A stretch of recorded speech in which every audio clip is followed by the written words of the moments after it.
Now we're going to talk with Armen with the Vester Pest Control. Hi Armen, how are you today? I'm doing good, how are you? I'm doing well. So tell me, how did you get into pest control?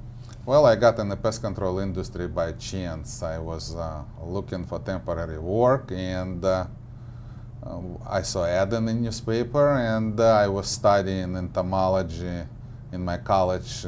We had a course as insects spreading contagious disease, and I decided to try myself. So then did you start your own company or did you work Well, for a company? to start your own company in the pest control industry, it's a requirement. You have to work as inspector 6 years, and after you're allowed to take a test to become an operator. So there's actually a lot of regulations.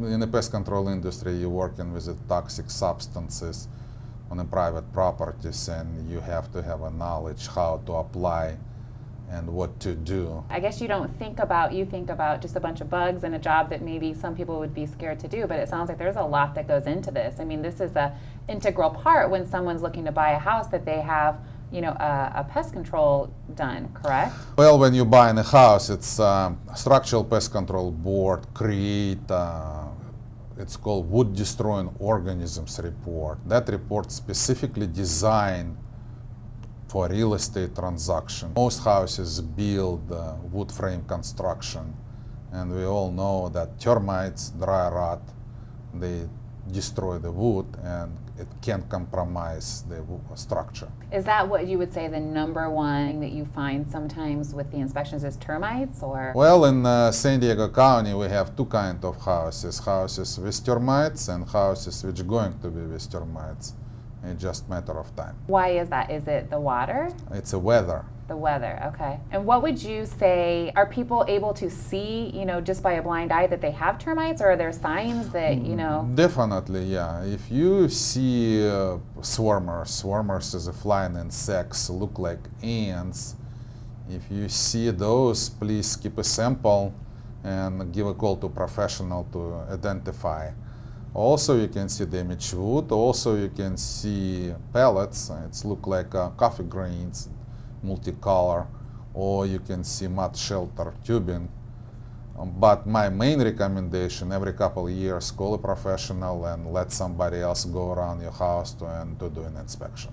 Yeah, because sometimes it may not be in a noticeable area. It could be in an attic or a basement or something like that, right? Yeah, you're absolutely right. Mostly dry wood termite infestation visible on the attic space because that location undisturbed and it's all exposed to wood members. So someone looking to buy a house and they do the walkthrough and everything looks great and they maybe choose to opt out of getting the pest control done. What do you say about that?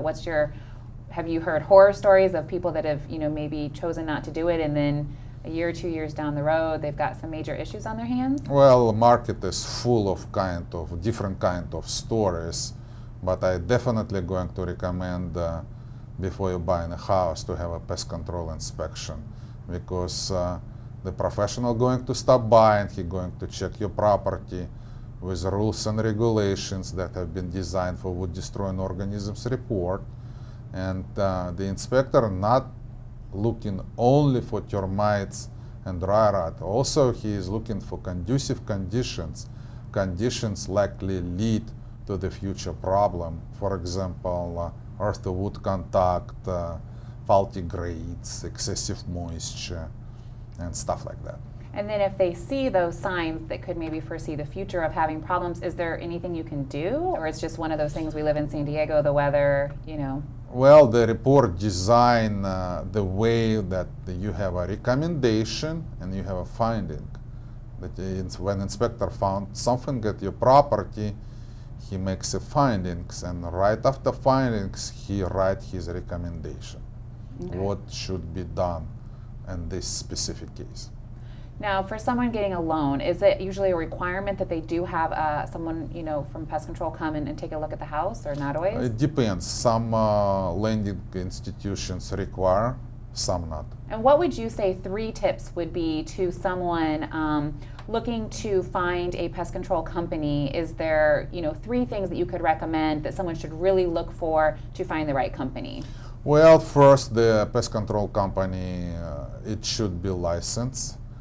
Second, it should have the good record, and I would recommend to look, for example, like in Better Business Bureau or Structural Pest Control Board, the history of the company.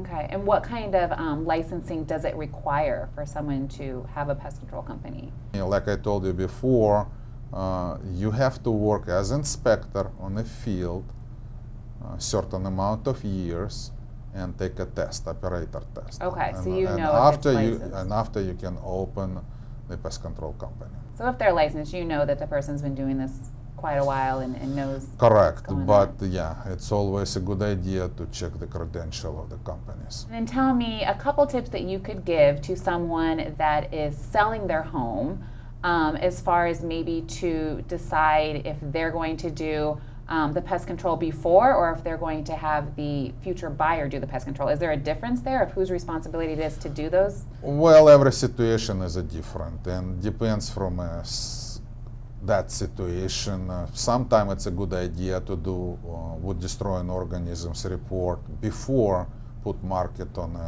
house on the market, or in some cases it's a good idea to do it during a real estate transaction. So it's just very It's situational. Correct. Okay. Well, thanks so much, Armen, for coming on. And tell me, would you come back to the show another day? With pleasure. All right. And thanks to all of our guests that joined us today on Smart Real Estate.